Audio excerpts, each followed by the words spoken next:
கிறிஸ்துவுக்குள் பிரியமானவர்களே, கர்த்தராகிய இயேசு கிறிஸ்துவின் நாமத்தினால் உங்கள் அனைவருக்கும் என் அன்பின் வாழ்த்துதலை தெரியப்படுத்துகிறேன். கர்த்தர் இன்று உங்களுக்காக கொடுக்கும் ஆசீர்வாத வசனம் லூக்கா 21வது அதிகாரம் 36வது வசனம். இனி சம்பவிக்க போகிற இவைகளுக்கெல்லாம் நீங்கள் தப்பி மனுஷகுமாரனுக்கு முன்பாக நிற்க பாத்திரவான்களாக எண்ணப்படுவதற்கு எப்பொழுதும் ஜெபம் பண்ணி விழித்திருங்கள். ஹல்லேலூயா. பிரியமானவர்களே, இதுல நம்ம 2 காரியத்தை பார்க்கிறோம். இனி சம்பவிக்க போகிற இவைகளெல்லாம், நாம் வாழ்கிற காலம் கடைசி காலம். இனி சம்பவிக்க போகிற இவைகளுக்கெல்லாம் நீங்கள் தப்பி, இரண்டாவதாக மனுஷகுமாரனுக்கு முன்பாக நிற்க பாத்திரவான்களாக எண்ணப்படுவதற்கு எப்பொழுதும் ஜெபம் பண்ணி விழித்திருங்கள். பிரியமானவர்களே, நம்ம எல்லாரும் இந்த உலக வாழ்க்கையில நம்முடைய ஓட்டத்தை முடித்து மனுஷகுமாரனுக்கு முன்பாக, அதாவது கர்த்தராகிய இயேசு கிறிஸ்துக்கு முன்பாக நம்ம போய் நிற்க போகிறோம். அதற்கு நாம் பாத்திரவான்களாக இருப்பதற்கு நாம் என்ன செய்ய வேண்டும்? நாம் விழித்திருந்து நாம் ஜெபம் பண்ண வேண்டும். ஹல்லேலூயா. நீதிமொழிகள் 8வது அதிகாரம் 34வது வசனம். என் வாசப்படியில் நித்தம் விழித்திருந்து என் கதவு நிலை அருகே காத்திருந்து எனக்கு செவி கொடுக்கிற மனுஷன் பாக்கியவான். பிரியமானவர்களே, இந்த வசனத்தின்படி நித்தமும் விழித்திருந்து அப்படின்னா என்ன? நம்ம எப்பொழுதும் என்ன செய்யணுமா? விழித்திருக்க வேண்டுமா? வாசலின் கதவருகே நாம் எப்பொழுதும் காத்திருக்க வேண்டும். எதற்காக? கர்த்தருடைய வார்த்தைக்காக.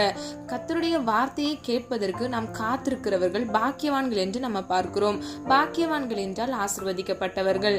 ஹல்லேலூயா. பிரியமானவர்களே, நம்ம தெளிந்த புத்தி உள்ளவர்களாயும் நாம் விழித்திருக்க வேண்டும் என்று வேதம் சொல்லுகிறது. ஆதார வசனம் 1 பேதுரு 5வது அதிகாரம் 8வது வசனம். தெளிந்த புத்தி உள்ளவர்களாய் இருங்கள், விழித்திருங்கள், ஏனெனில் உங்கள் எதிரிகளாகிய பிசாசானவன் கெர்ச்சிக்கிற சிங்கம் போல் எவனை விழுங்கலாமோ என்று வகை தேடி சுற்றித் திரிகிறான். பிரியமானவர்களே, இந்த வசனத்தின்படி நம்ம தெளிந்த புத்தி உள்ளவர்களாய் நாம் விழித்திருக்க வேண்டும். அப்போ நம்ம என்ன பண்ணணும்? புத்திசாலியா இருக்க வேண்டும். அது மாத்திரமல்ல, உங்கள் எதிரிகளாகிய பிசாசானவன். பிரியமானவர்களே, ஒருமையில இது சொல்லப்படல. எதிரின்னு சொல்லி ஒருவரை குறிக்கல. எதிரிகளாகிய பிசாசானவன். அப்போ ஒரு கூட்ட பிசாசு நமக்கு விரோதமாக போராடுகிறது. அது யார்? லூசிஃபரும் அவனோடு விழுந்து போன தூதர்களும் நமக்கு விரோதமாக போராடுகிறார்கள். பிரியமானவர்களே, கெர்ச்சிக்கிற சிங்கம் போல எவனை விழுங்கலாமோ என்று வகை தேடி அவன் சுற்றி திரிகிறான். ஆகவே நாம் ஒவ்வொருவரும் இந்த உலக வாழ்க்கையில், நாம் அனுதின வாழ்க்கையில் நாம் நடக்கும் பொழுது நாம் ஜாக்கிரதையாக இருக்க வேண்டும். நாம் விழித்திருக்க வேண்டும். விழித்திருங்கள் என்றால் என்ன? விழித்திருங்கள் என்றால் கவனமாக, ஜாக்கிரதையாக இருக்க வேண்டும். எக்ஸாம்பிளுக்கு, நீங்கள் வீட்டை விட்டு வெளியே போகிறீங்க, நீங்கள் எல்லா டோரும் லாக் ஆகிருக்கா, மெயின் டோர் லாக் ஆகிருக்கான்னு ஒரு வாட்டி கிராஸ் செக் பண்ணுவீங்க இல்லையா? எதற்காக? நீங்கள் பாதுகாப்போடு இருப்பதற்காக. அதே போலவே நீங்கள் தேவனுடைய ராஜ்யத்திற்கு போக வேண்டும் என்றால், கர்த்தராகிய இயேசு கிறிஸ்துவின் வலது பாரிசத்தில் நீங்கள் உட்கார வேண்டும் என்றால், அந்த இளைப்பாறுதல் தேசத்தை, பரலோக ராஜ்யத்தை நீங்கள் சுதந்திரித்துக் கொள்ள வேண்டும் என்றால் நீங்கள் விழித்திருக்க வேண்டும். அது மாத்திரமல்ல, நீங்கள் விழித்திருந்து ஜெபம் பண்ண வேண்டும். இதுவே கர்த்தராகிய இயேசு கிறிஸ்துவின் சித்தமாக இருக்கிறது. ஹல்லேலூயா. நம்ம இப்போ வேதத்திலிருந்து 3 வகையான காரியங்களை பார்த்து நாம் எதற்காக, எப்பொழுது, எப்படி விழித்திருக்க வேண்டும் என்பதை அறிந்து கொள்ள போகிறோம். முதலாவது, சோதனைக்கு தப்ப நாம் விழித்திருக்க வேண்டும். ஆதார வசனம் மத்தேயு 26வது அதிகாரம் 41வது வசனம். நீங்கள் சோதனைக்கு உட்படாதபடிக்கு விழித்திருந்து ஜெபம் பண்ணுங்கள். ஆவி உற்சாகம் உள்ளதுதான், மாம்சமோ பலவீனம் உள்ளது என்றார். ஹல்லேலூயா. அநேக பேருக்கு இந்த வசனம் தெரியும். நம்ம என்ன செய்யக்கூடாதா? சோதனைக்கு உட்படாதபடிக்கு நாம் விழித்திருக்க வேண்டும். பிரியமானவர்களே, இந்த உலகத்தில் நமக்கு உபத்திரவம் உண்டு, திடன் கொள்ளுங்கள், நான் உலகத்தை ஜெயித்தேன் என்று கர்த்தராகிய இயேசு கிறிஸ்து சொல்கிறார். பிரியமானவர்களே, நீங்க இந்த சோதனைகளுக்கு தப்பும்படியாக நீங்க என்ன செய்ய வேண்டுமா? விழித்திருந்து ஜெபிக்க வேண்டும். ஹல்லேலூயா. பிரியமானவர்களே, உங்களுக்கு ஒரு சின்ன டிப் நான் சொல்ல விரும்புறேன். நீங்க அதிகாலையில எழும்பி, சத்ருவானவன் உங்களுக்கு விரோதமாக அந்த நாள் முழுவதிலும் மறைவான கண்ணிகளை உங்களுக்கு விரோதமாக வைத்திருப்பான். அதற்காக நீங்க என்ன செய்யணும்? அதிகாலையில எழும்பி அந்த மறைவான கண்ணிகளுக்கு விரோதமாக இயேசுவின் நாமத்தினால் சத்ருவானவனின் கண்ணிகளை நான் முந்தி கட்டுகிறேன் என்று நீங்க இந்த ஜெபத்தை அறிக்கையிடும் பொழுது கர்த்தராகிய தேவன் அந்த தீமையான காரியங்களிலிருந்து உங்களை விடுவித்து பாதுகாத்துக் கொள்வார். அநேக பேர் இதை செய்யறாங்க, ஆனா அநேக பேருக்கு இது தெரியாது. பிரியமானவர்களே, உங்களால முடிஞ்ச அதிகாலையில எழும்பி நீங்க ஜெபித்து பாருங்க. உங்களுடைய வாழ்க்கையில பிரச்சனைகளிலிருந்து, போராட்டங்களிலிருந்து உங்களை பாதுகாத்துக் கொள்வதற்கு இது உதவியாக இருக்கும். ஹல்லேலூயா. 1 தெசலோனிக்கேயர் 3வது அதிகாரம் 5வது வசனத்தின்படி பிசாசானவன் சோதனைக்காரனாய் இருக்கிறான். அப்ப நம்முடைய வாழ்க்கையில சோதனை பிரச்சனை அப்படின்னு வந்தாலே அது யார் மூலியமாக வருகிறது? சத்ருவானவன் மூலியமாகவே வருகிறது. 1 சாமுவேல் 16வது அதிகாரம் 13வது வசனத்தின்படி தேவ பக்தி உள்ளவர்களை சோதனையை நின்று ரட்சிக்கிறார்.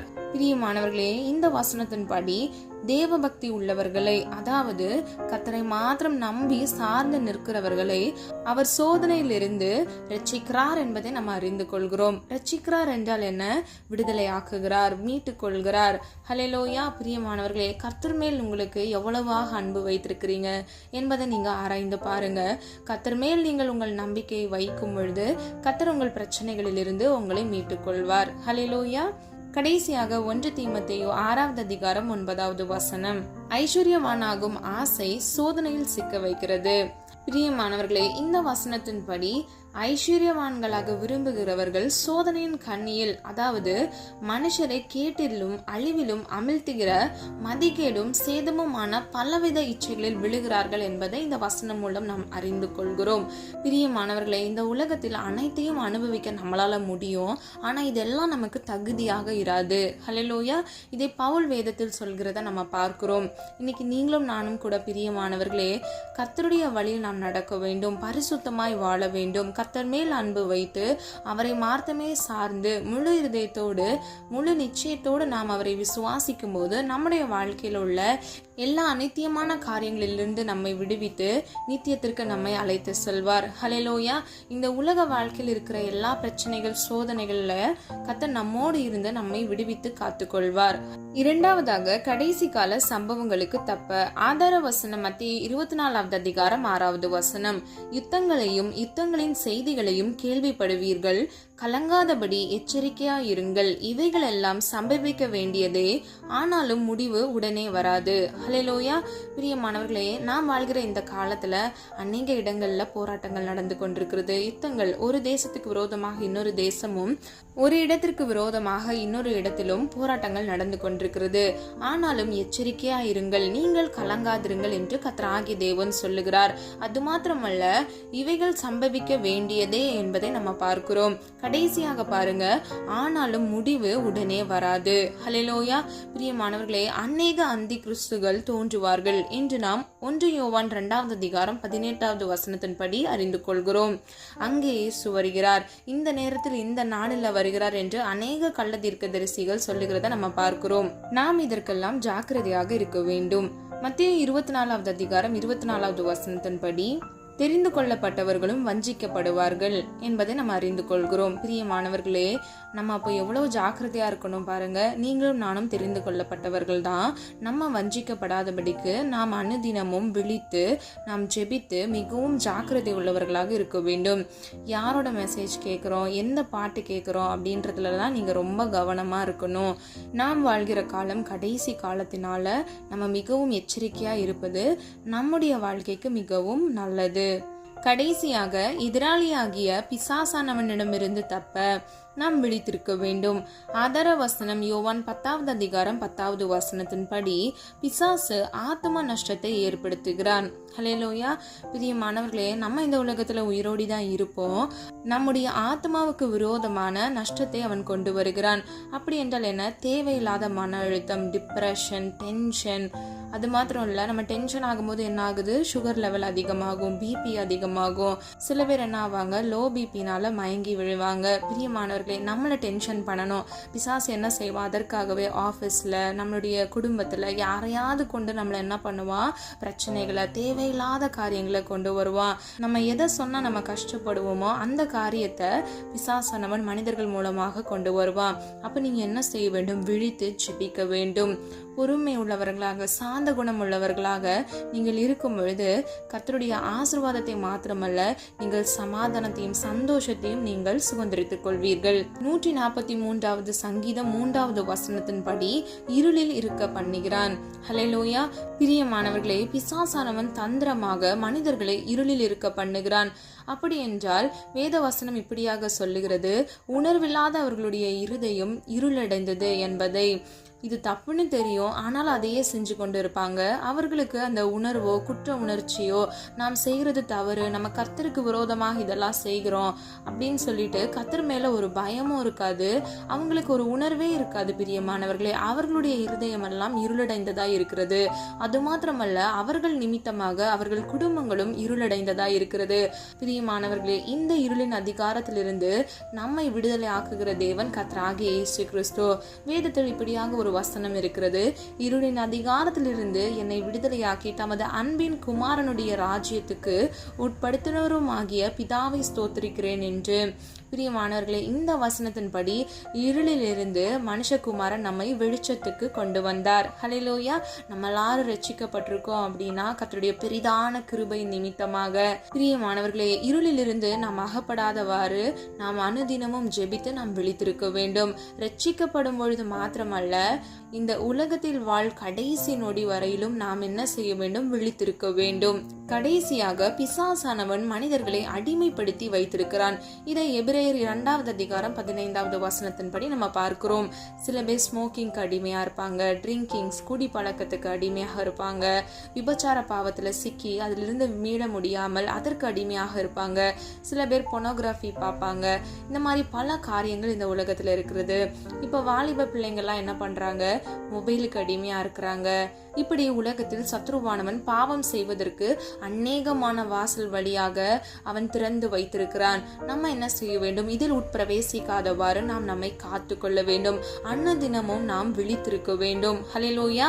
அதை தான் நம்ம நீதிமொழிகள் 8வது அதிகாரம் 34வது வசனத்தில் நம்ம பார்த்தோம். அன்னதினமும் அவருடைய வாசப்படியில் நித்தமும் விழித்திருக்க வேண்டும். ஹல்லேலூயா. அவருடைய வார்த்தைக்காக நம்ம காத்திருக்க வேண்டும். நம்மோடு அவர் பேசுவதற்கு நாம் காத்திருக்கும் பொழுது நாம் பாக்கியவான்களாக, நாம் ஆசீர்வதிக்கப்பட்டவர்களாக, நமக்கு பின் வருகிற சந்ததியும் ஆசீர்வதிக்கப்பட்டவர்களாக இருப்போம். ஹல்லேலூயா. பிரியமானவர்களே, இனி சம்பவிக்க போகிற இவைகளுக்கெல்லாம் நீங்கள் தப்பி மனுஷகுமாரனுக்கு முன்பாக நிற்க பாத்திரவான்களாக எண்ணப்படுவதற்கு. ஹல்லேலூயா. நம்ம என்ன செய்ய வேண்டும்? அந்த இளைப்பாறுதல் தேசத்தை சுதந்திரித்துக் கொள்ள வேண்டும் என்ற நிச்சயத்தோடு நம்ம இந்த உலகத்தில் வாழ வேண்டும். தீங்குக்கு, தீமையான காரியங்களுக்கு, பாவங்களுக்கு விலகி நம்முடைய ஆத்மாவையும் நம்முடைய குடும்பத்தையும் நாம் பாதுகாப்பதற்கு நாம் முதலாவது ஜெபிக்க வேண்டும். நாம் ஜெபித்து நாம் விழித்திருந்து நாம் ஜெயத்தை பெற்றுக் கொள்வோமாக. கர்த்தராகிய தேவன் தாமே உங்கள் ஒவ்வொருவருக்கும் கிருபை கொடுப்பாராக. நம்ம எல்லாரும் ஒரு மனதா ஜெபிக்கலாமா? அன்பின் பிதாவை அப்பா, எங்கள் ஒவ்வொருவரும் அது கரத்தில் ஒப்பு கொடுக்கிறோம். இந்த நல்ல நாளுக்காக உமக்கு நன்றி செலுத்துகிறோம். கர்த்தர் நீர் எங்களுக்கு கொடுத்த வாக்குத்தத்த வசனத்திற்காக நன்றி செலுத்துகிறோம். நாங்கள் விழித்திருக்க வேண்டும் ஆண்டவரே. இனி சம்பவிக்க போகிற இந்த கொடிய காலங்கள்ல ஆண்டவரே, எங்களுடைய வாழ்க்கையும் எங்களுடைய பிள்ளைகளையும் ஆண்டவரே எங்களுடைய குடும்பங்களையும் இயேசுவின் நாமத்தினால் பாதுகாத்துக் கொள்ளுங்கப்பா. தீமைக்கு விலக்கி அப்பா எங்கள் ஒவ்வொருவரையும் ஆண்டவரை நீங்க பாதுகாத்துக் கொள்ளுங்க. பாவம் ஆண்டவரை எங்கள் வாசப்படியில் படுத்திருக்க கூடாது அப்பா. நீர் ஆண்டவரே உங்களுடைய பிரசன்னத்தினால் எங்களுடைய வீடுகளை நீர் அலங்கரிக்க வேண்டும் அப்பா. வீட்டை சுற்றிலும் ஆண்டவரே இயேசுவின் ரத்த கோட்டைக்குள் நீர் மூடி மறைத்து நீர் எங்களை பாதுகாத்துக் கொள்ளுங்கப்பா. சோதனைக்கு தப்புகிறவர்களாக, கடைசி கால சம்பவங்களுக்கு தப்ப கத்ததாமே நீர் எங்களை வேலை அடைத்து பாதுகாத்துக் கொள்ளுங்க. அது மாத்திரமல்ல, பிசாசானவன் ஆண்டவரை என்னுடைய ஆத்மாவை நஷ்டப்படுத்தாதபடிக்கு எங்கள் ஆத்மாவை அப்பா கர்த்தராகிய தேவன் ஆண்டவரை நீர் எங்களை பாதுகாத்து ஆண்டவரை உங்களுடைய செம்மையான வழியில எங்களை வழிநடத்துங்க. உங்களுடைய சமாதானமான வழியில வழி நடத்துங்கப்பா. சத்ருவானவன் ஆண்டவரை யாரெல்லாம் அந்த பாவ பழக்கத்துல அடிமையாக வைத்திருக்கிறானோ இயேசுவின் நாமத்தினால் அந்த பாவ அடிமைத்தனத்திலிருந்து விடுதலையாக கர்த்தர்தாமே ஒரு கிருபை கொடுப்பீராக. உம்முடைய பிள்ளைகளாக நாங்கள் இருக்கிறோம் ஆண்டவரே. நீர் எங்களை தெரிந்து வைத்திருக்கிறீர் தகப்பனே. அப்பா, நாங்கள் வஞ்சிக்காதபடிக்கு அப்பா எங்களுடைய ஜீவனை நாங்கள் காத்துக்கொண்டு அப்பா இந்த விசுவாச ஓட்டத்தை ஓடி முடிக்க கர்த்தர்தாமே எங்களுக்கு கிருபை செய்யுங்க. ஆவிகளை பகுத்தறிகிற கிருபையை எங்களுக்கு தாங்க. சத்ருவானவனின் தந்திரங்களை அப்பா மேற்கொள்ள எங்களுக்கு கிருபை தாங்க. அது மாத்திரமல்ல, தேவனுக்கு முன்பாக நிற்க நாங்கள் பாத்திரவான்களாக இருக்க வேண்டும் ஆண்டவரே. அதிகமாக ஜெபிக்க அப்பா உம்முடைய சமூகத்தை அப்பா கிட்டி சேர இயேசுவின் நாமத்துல ஒரு கிருபையை தாங்கப்பா. இந்த காணொலியை கேட்டுக்கொண்டிருக்கிற உம்முடைய பிள்ளைகளுடைய வாழ்க்கையில் இருக்கக்கூடிய எல்லா பிரச்சனைகள், போராட்டங்களில் இருந்து ஒரு விடுதலையை கட்டளையிட்டு பிள்ளைகள் விழித்திருந்து ஜெபித்து ஒரு விடுதலையை பெற்றுக்கொள்ள இயேசுவின் நாமத்தினால் ஒரு கிருபை உண்டாவதாக. ஒவ்வொரு பிள்ளைகளையும் பேர் பெயரை ஆசீர்வதிக்கும்படியாய் ஜெபிக்கிறேன். இவர்களை மாத்திரமல்ல, இவர்கள் குடும்பங்களையும் இரத்த கோட்டைகள் மூடி மறைத்து இயேசுவின் நாமத்தில் ஆசீர்வதிக்கும்படியாய் ஜெபிக்கிறேன். உம்முடைய நாமம் மாத்திரம் மகிமைப்படுவதாக உமது கரத்தில் அர்ப்பணிக்கிறோம். எங்களை தாழ்த்துகிறோம், வெறுமையாக்குகிறோம். இயேசுவின் மூலம் ஜெபிக்கிறோம் ஜீவனுள்ள நல்ல பிதாவே, ஆமீன். கர்த்தராகிய தேவன் தாமே உங்களுடைய வாழ்க்கையை வெளிச்சமாய் மாற்றி இந்த உலக ஓட்டத்தில் நீங்கள் விழித்திருந்து கர்த்தருடைய ஆசீர்வாதத்தை சுதந்திரித்துக் கொள்ள உங்களுக்கு கிருபை செய்து உங்களை பாதுகாப்பாராக. God bless you. பிரியமானவர்களே, இந்த வீடியோ உங்களுக்கு பிடிச்சிருந்துச்சுன்னா லைக் பண்ணுங்க, சப்ஸ்கிரைப் பண்ணுங்க, பெல் ஐக்கான் கிளிக் பண்ணுங்க.